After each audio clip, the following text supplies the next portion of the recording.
L'essentiel, c'est ce que tu ressens à l'intérieur. Salut Arnold, tu as beaucoup été téléporté pendant notre émission scientifique, mais est-ce que tu t'es déjà demandé comment fonctionne le téléporteur? Il y a plusieurs façons de voyager dans le temps. Commençons par les vortex. Où est-ce que t'as rêvé d'aller déjà? En Australie? Allez, rentre, pas de problème. Un vortex est un tunnel dans le continuum espace-temps qui pourrait théoriquement t'envoyer à n'importe quel point de l'univers en quelques secondes. Mais le temps est relatif, Arnie, et ça pourrait ne prendre que quelques secondes pour toi. Mais sur Terre, des décennies pourraient passer. Félicitations, Arnie! Tu es en Australie, en l'an 2050. C'est un peu inconfortable, n'est-ce pas? Et que faire si tu as besoin de te déplacer? La téléportation quantique peut t'aider dans ce domaine.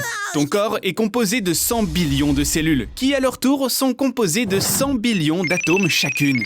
Et chaque atome contient de minuscules particules très précises. Ce sont les quantas, qui pourraient t'aider à te téléporter sur d'énormes distances. Ce serait formidable de trouver quelqu'un qui puisse t'aider à construire un téléporteur quantique. Eh bien, regarde qui est là. Rick et Morty.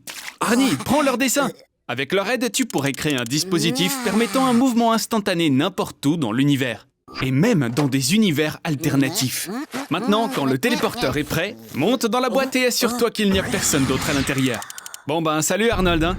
Dans la téléportation quantique, le corps original meurt et un double est créé au point de destination. Bon, c'est pas une grande perte dans ton cas. Wow!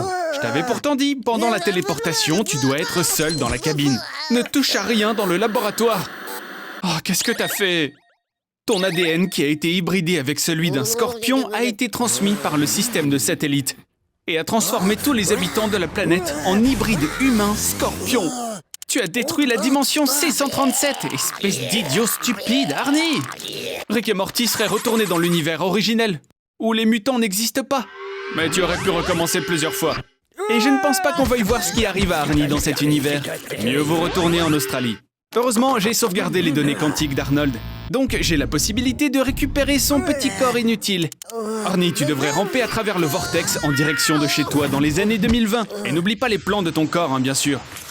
Il semble qu'on ait maintenant une petite idée de la façon dont l'humanité va créer un téléporteur en 2050.